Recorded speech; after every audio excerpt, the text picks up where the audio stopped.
नमस्कार। आज का हमारा टॉपिक है unconventional machining process.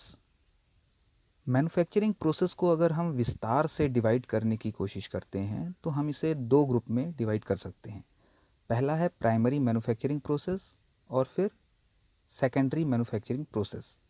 Primary manufacturing process के अंतर्गत हम वर्कपीस को बेसिक शेप और साइज़ देने की कोशिश करते हैं, जबकि सेकेंडरी मैन्युफैक्चरिंग प्रोसेस के अंतर्गत हम वर्क पीस को फाइनल शेप और साइज़, उसके डायमेंशन और सरफेस कैरेक्टरिस्टिक्स को ध्यान में रखते हुए देने की कोशिश करते हैं। मटेरियल रिमूवल प्रोसेस को फिर से दो भागों में बांटा जा सकता है, कन्वेंशनल मशीनिंग प्रोसेस और नॉन ट्रेडिशनल मशीनिंग प्रोसेस या अनकन्वेंशनल मशीनिंग प्रोसेस। अगर हम कन्वेंशनल मशीनिंग प्रोसेस की बात करें तो इसमें ज़्यादातर वर्क पीस में टूल के द्वारा मैकेनिकल फोर्स लगाकर वर्क पीस की सतह से चिप्स के फॉर्म पे मटेरियल को हटाया जाता है और वर्क पीस को डिज़ायर्ड शेप दिया जाता है।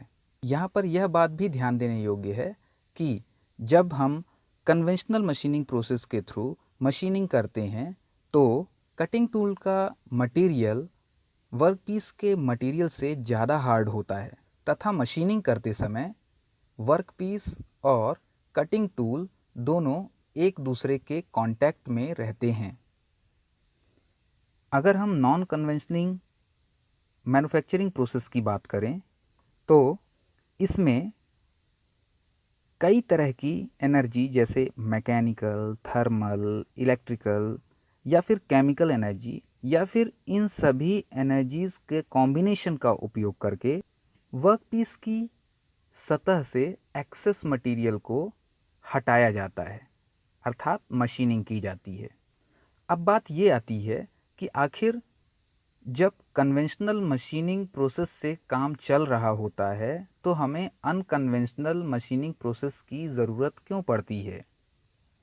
इसका सीधा सा कारण है, कई ऐसी इंडस्ट्रीज़ होती हैं जहां पर हार्ड और ब्रिटल मटेरियल जैसे कि tungsten carbide, high steel steel, stainless steel, ceramics आदि का उपयोग होता है और इन मटेरियल के बने हुए वर्क पीस को साधारण कन्वेंशनल मशीनिंग प्रोसेस के थ्रू बने हुए टूल के द्वारा मशीनिंग नहीं की जा सकती है, क्योंकि जब वर्क पीस का मटेरियल बहुत हार्ड होगा तो मशीनिंग करते समय वर्क पीस और टूल जो एक दूसरे से कांटेक्ट में रहते हैं, फ्रिक्शन के द्वारा उनके बीच में बहुत ज़्यादा हीट एनर्जी क्रिएट होगी और इस तरह से ये high heat energy work piece की सरफेस को भी ख़राब करेगी और जो प्रोडक्ट बनने वाला है उसकी सरफेस क्वालिटी को भी ख़राब करेगी।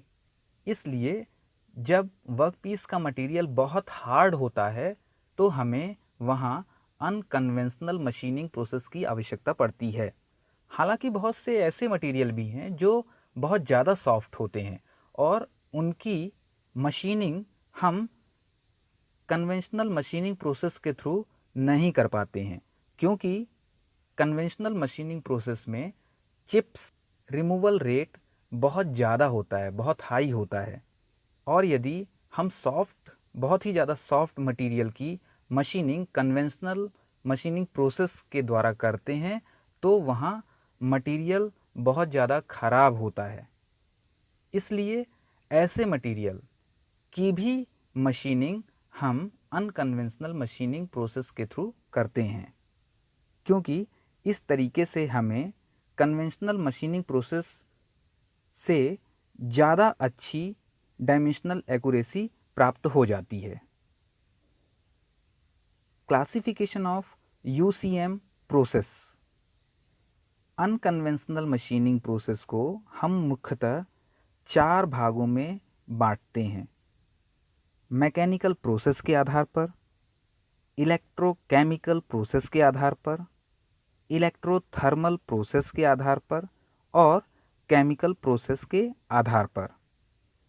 मैकेनिकल प्रोसेस के आधार पर हम पुनः इन्हें 4 भागों में बांट सकते हैं।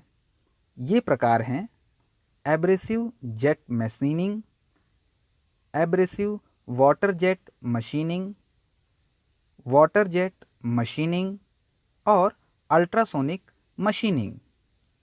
इसी प्रकार इलेक्ट्रोकेमिकल प्रोसेस के आधार पर हम इन्हें 3 प्रकार में विभाजित करते हैं। पहला इलेक्ट्रोकेमिकल मशीनिंग, इलेक्ट्रोकेमिकल ग्राइंडिंग और इलेक्ट्रोजेट ड्रिलिंग। इलेक्ट्रोथर्मल प्रोसेस के आधार पर हम इन्हें 3 प्रकारों में विभाजित करते हैं। Electro discharge machining, laser jet machining, electron beam machining.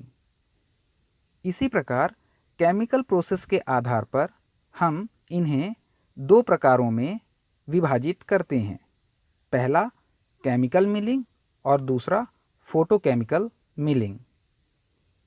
तो यहाँ हमने ये जाना कि अनकन्वेंशनल मशीनिंग क्या होती है, वो कन्वेंशनल मशीनिंग से किस तरीके से अलग है, आखिर अनकन्वेंशनल मशीनिंग प्रोसेस की ज़रूरत क्या होती है और कई प्रोसेस के आधार पर अनकन्वेंशनल मशीनिंग प्रोसेस के क्लासिफिकेशन क्या क्या हैं।